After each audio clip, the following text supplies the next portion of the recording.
Hey everybody, Z Garcia here, and today I'm taking a look at a standalone expansion to Arkham Horror, the card game. This is the latest, called Murder at the Excelsior Hotel.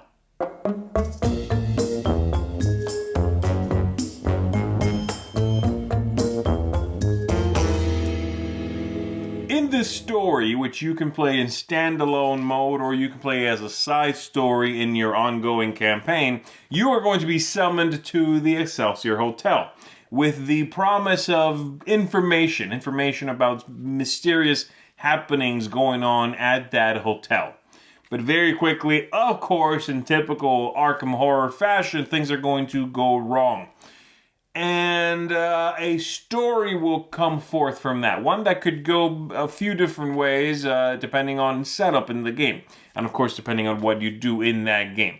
It's an interesting thematic setting for this game. It's one we haven't really seen before. It's a smaller scope than a lot of the other things we've seen before. Tend to be, they tend to be about an entire city being consumed by evil. Or, a massive monster from beyond coming to wreck the entirety of the universe. This is a little smaller than that, and I like that. It's a change of pace. That different lens really changes it up.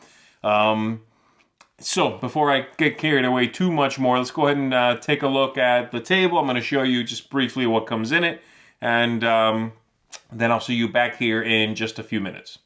So here's all the content that comes with the expansion. Quite a sprawling spread, as you can tell, but ultimately this is a smaller story than some of the other standalone scenarios for the game.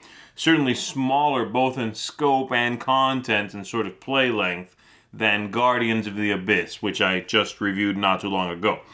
But this one's going to have more decks, more things happening on the table, and I think it is going to be more distinct from what we would call, let's say, the typical Arkham Horror LCG story and setting, okay?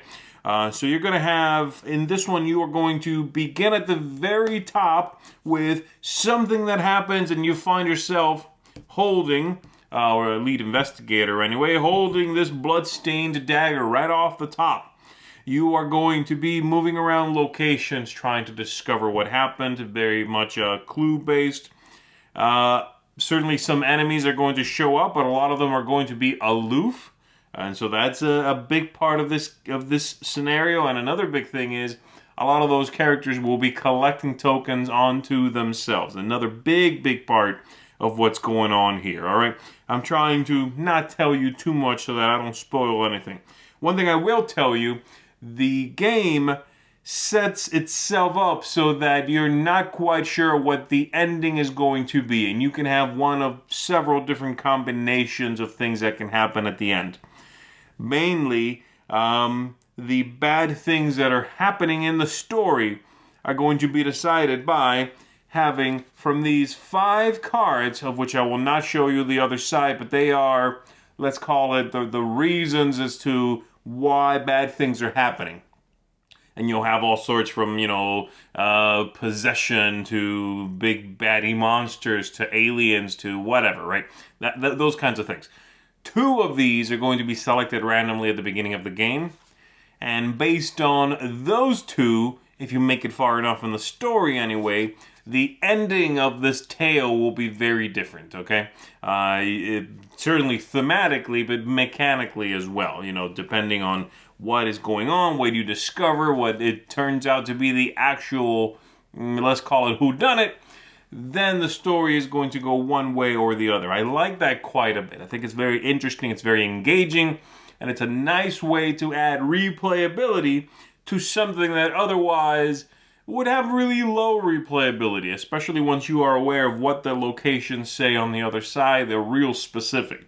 You need to do this one thing. Well, that happens at this room.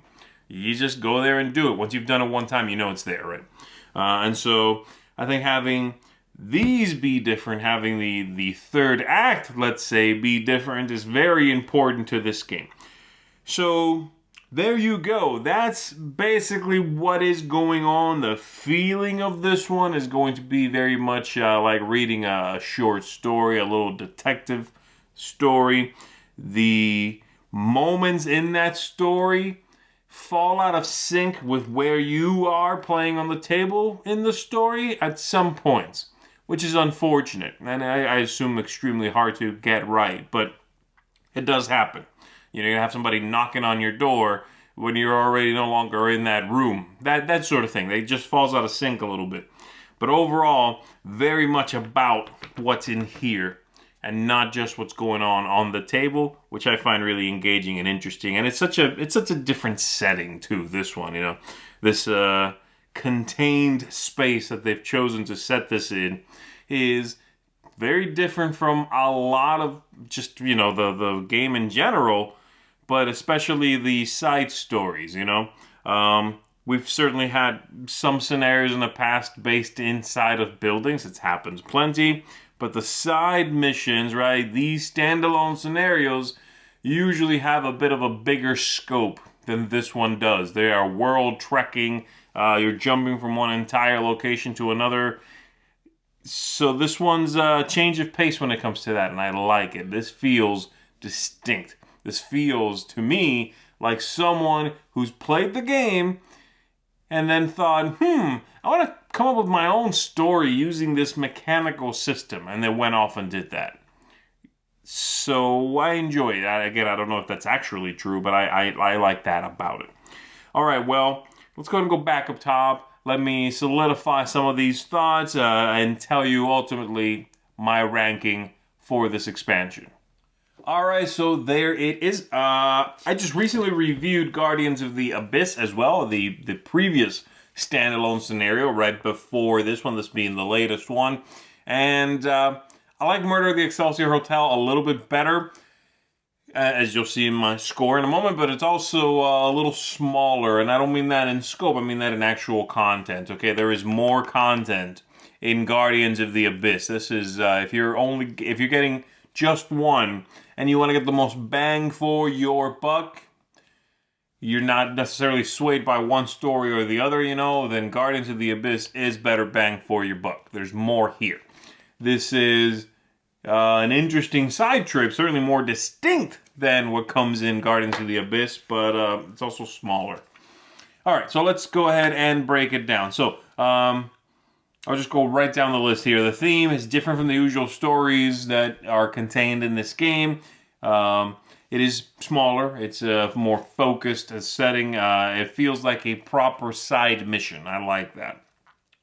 The aesthetics here when you are playing are interesting. It's going to be a lot of tokens all over the map. There's going to be a ton of locations all over the board. There's going to be a lot of moving characters. Not all of them necessarily out to get you, but there are a bunch of them. A lot of characters are collecting tokens on themselves. A lot of characters are just shuffling from here to there, being aloof.